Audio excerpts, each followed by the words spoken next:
तव कथामृतं तप्त जीवनम कविभिरीडितं कल्मषापहं श्रवणमंगलम श्रीमदाततं भुवि गृह्णन्ति भूरिदा जनाः।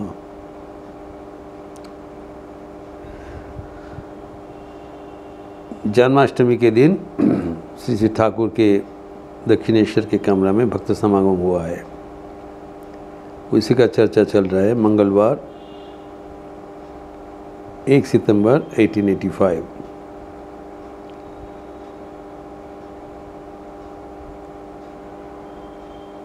कहा गया है कोलकाता से ठाकुर के चिन्हित भक्तगण आके पहुँचे हैं। नरेंद्र, छोटे नरेंद्र मास्टर, रामचंद्र दत्त,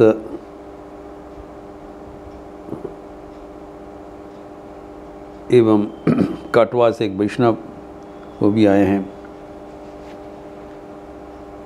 नवगोपाल।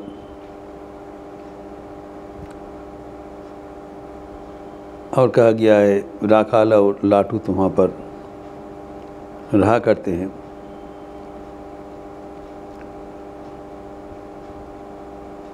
एक पंजाबी साधु का भी बात हुआ था। हम लोग देखे हैं कि ठाकुर ने कहा मैं उसको भाव भंग नहीं किया। गोपाल की माँ भी आए थे, वो भी चर्चा हुआ था।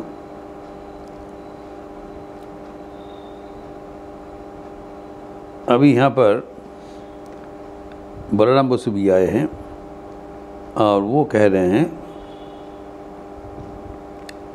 कि पंडित श्यामापद भट्टाचार्य जो ठाकुर के पास आए थे, उन्होंने कहा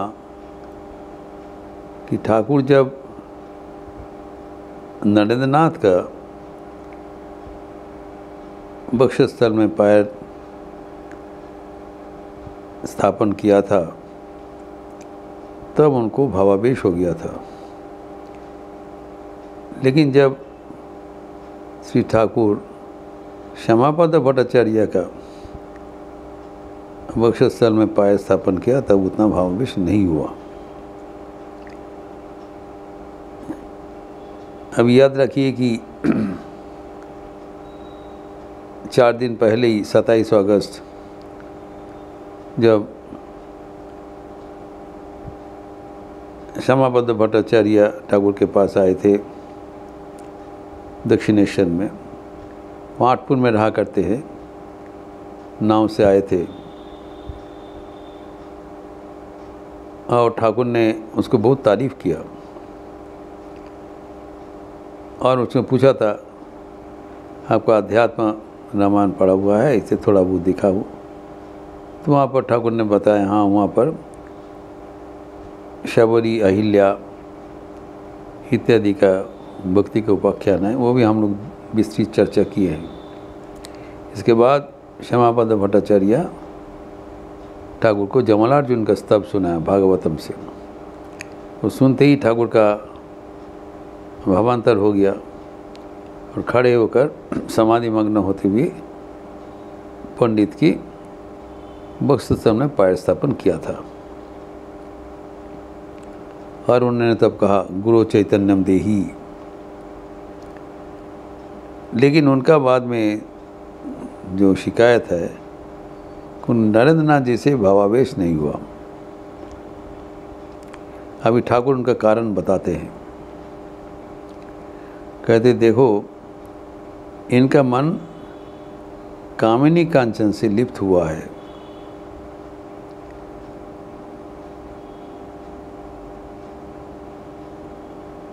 इन्होंने बताया मुझे कि इनको सॉलिसिटरपन वकालती करना पड़ता है, शालिशी होता है। He serves as a middle man to dispute quarrels. ये सब काम करते हैं एवं वो कहते हैं घर का उनकी जो संतान है, बेटा है, उनके लिए भी सोचना पड़ता है। जब मन कामिनी कांचन में बिखरा हुआ है, उस मन को इकट्ठा करना इतना आसान नहीं है। जबकि नरेंद्र आदि युवा भक्तगण का भी कामिनी कांचन का स्पर्श हुआ ही नहीं। मन पूरा अपना नियंत्रण में है। ठाकुर कहा करते थे, मन सरसों का पुतली जैसे है। एक बार वो पुतली से बाहर हो जाने से फिर उनको इकट्ठा करना बड़ा मुश्किल है, एक एक करके उठाना। मन एक बार विषय में कामिनी कांचन में लिप्त हो जाने से फिर उस मन को समेट करके भगवान के एक बिंदु पर लगाना बहुत ही कठिन कार्यक्रम है। तभी समझना पड़ेगा जो ठाकुर का स्पर्श से भावावेश का मतलब क्या है। ठाकुर का समाधि हो रहा है, ठाकुर कहते हैं समाधि का मतलब पूरा मन सब मनटा कुड़िए भगवान ने देवा। मन अगर चारों ओर बिखरे हुए हैं, वह मन को इकट्ठा करना बहुत ही कठिन कार्य है।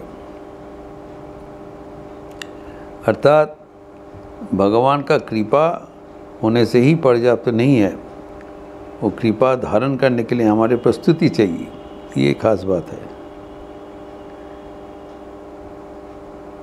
श्रीमान शरद भी कहा करते थे, बाबा कृपा करले की है, कृपा फिरे आशे। तो कृपा धारण करने के लिए प्रस्तुति चाहिए, मन की प्रस्तुति चाहिए। क्योंकि ये जो श्यामापद भट्टाचार्य जब यद्यपि ये विदग्ध पंडित है, हम देखे हैं श्रीमद् भागवतम से श्लोक उद्धृत कर रहे हैं, भक्त आदमी है, अध्यात्म रामायण पढ़ चुके हैं, अनेक शास्त्र पढ़ चुके हैं, लेकिन उनका जीवन कामिनी कांचन पर आधारित है, विषय पर आधारित है। मन जब विषय पर आधारित होगा, मन विषय प्रति तो डिस्ट्रीब्यूट हो जाएगा, बिखर जाएगा। और वो मन को जब तक हम इकट्ठा नहीं करते हैं, केंद्रीभूत नहीं करते हैं, तब उन मन से ईश्वर को दर्शन करना, ईश्वर को भाव रखना संभव नहीं है। इसलिए ठाकुर कहा करते थे, जब बचपन से ही जब मन कामिनी कांचन में प्रवेश नहीं किया, उस समय से ही अगर हम भगवान का आराधना करें, तब पूरा मन हमारा नियंत्रण में है। पूरा मन को भगवान के देने से उस मन में ही भगवान का स्पर्श मिलता है, अनुभूति मिलता है। इसलिए ठाकुर इतना बार कहा करते थे कि कामिनी कांचन से सावधान रहो, क्योंकि हमारा मन जो नाना प्रकार भोग सुख एवं धन, ये दोनों से अगर एक बार आकृष्ट हो गया, तब जो मन बिखरे हुए हैं चारों ओर, ये डिस्ट्रीब्यूट हो गया, छोड़िए गए, ये मन को इकट्ठा करना उतना बहुत कठिन है, धीरे धीरे करना पड़ेगा। तो समय सापेक्ष है, तत्काल होगा नहीं।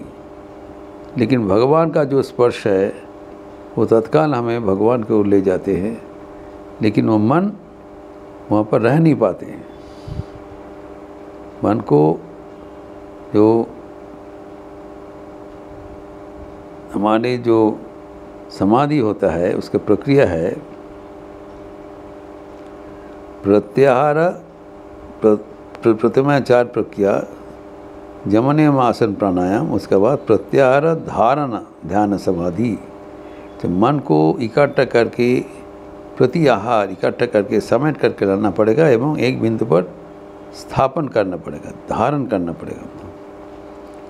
भगवान का स्पर्श से थे मन चारों ओर से तुरंत भगवान की ओर आ जाते हैं, लेकिन हम स्थापन करने में असमर्थ हो जाते हैं कि मन फिर इधर उधर भग जाता है।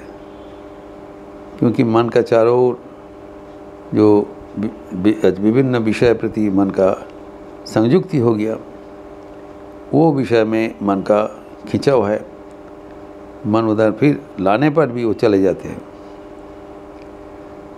तो अभी वर्तमान समय में क्या करना है कि ये जब मन चले जाते हैं पुनः उसको लाना पड़ेगा, पुनः चले जाएगा, पुनः लाना पड़ेगा, ये लंबा प्रोसेस है, होगा।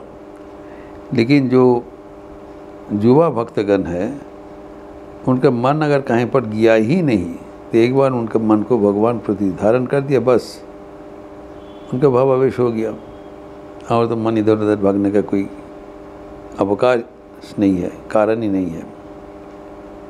तो जब ऐसी होता है तब उनका भावावेश तत्काल मिल जाता है। ठाकुर कितना बार इसीलिए नरेंद्र नाथ एवं युवा भक्तों को स्पर्श किया पैर से, हाथ से, नाना प्रकार से, और उनको तत्काल भावावेश हो गया, भगवान को स्पर्श अनुभव हुआ, अनुभूति हुआ। तो ये जो अनुभूति, उसके लिए प्रस्तुति का जरूरत। पंडित यद्यपि विदग्ध पंडित है, अनेक शास्त्र पाठ किए हैं, लेकिन ईश्वर लाभ करने हेतु हमारा मन का प्रस्तुति जरूरत। मन जब तक विषय के प्रति युक्त है तब भगवान के प्रति उनको अनुरक्ति होगा नहीं। विषय में जब विरक्ति होगा तभी भगवान में अनुरक्ति पैदा होगा। मन के प्रति प्रथम विषय से, कामिनी कांचन से समेट करके लाना पड़ेगा। ये प्रस्तुति बिना अगर हम छलांग मार के भगवान प्राप्ति करने चाहे वो होगा नहीं। ये ठाकुर का कहना है कि इनके साथ इनकी इसलिए नहीं हुआ, वो आक्षेप कर लें हमारा तो नहीं हुआ, कारण कि उनका मन इधर उधर बिखरे हुए है। हमारे आचरण, हमारे धर्म जीवन में सबसे बड़ा चीज़ है हमारे कॉन्डक्ट, हमारा आचरण, मन की अवस्था। ये कोई थियोरिटिकल नॉलेज नहीं है, कोई एकेडमिक एक्सेलेंस नहीं है। अगर कोई भी सब्जेक्ट में हम पारदर्शी हो सकते हैं, पंडित हो सकते हैं, लेकिन अध्यात्म शास्त्र के लिए मन का शोधन जरूरी है। मन को एकाग्र करने के लिए मन को विषयहीन होना चाहिए। जिसे ठाकुर कहा करते थे, जो बारूद है शुक्नो दिशलाई, बारूद है जो ड्राई अगर एमुनिशन होगा उसमें आग का स्पर्श होने से जल जाएगा, लेकिन जो गीला हुआ बारूद है अगर भीजे देशलाई वो 1000 काठी जोड़ते तब नाकटे জ্বলবে, वो समाज सापेक्ष है।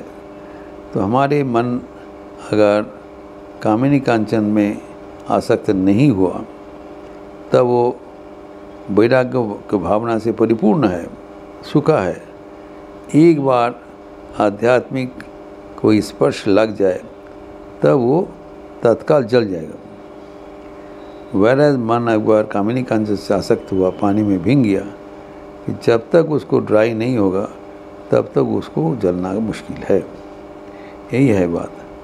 इसीलिए हमारे मन का प्रस्तुति बहुत आध्यात्मिक जीवन में ज़रूरी है।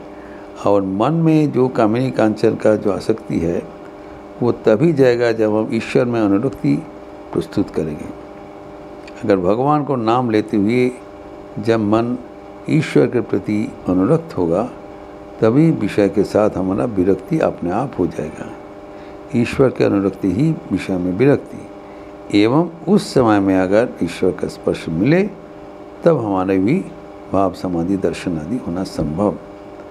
इस प्रसंग में बहुत रोचक प्रसंग है, वो अगली जो चर्चा हुआ था वो अगले दिन करेंगे।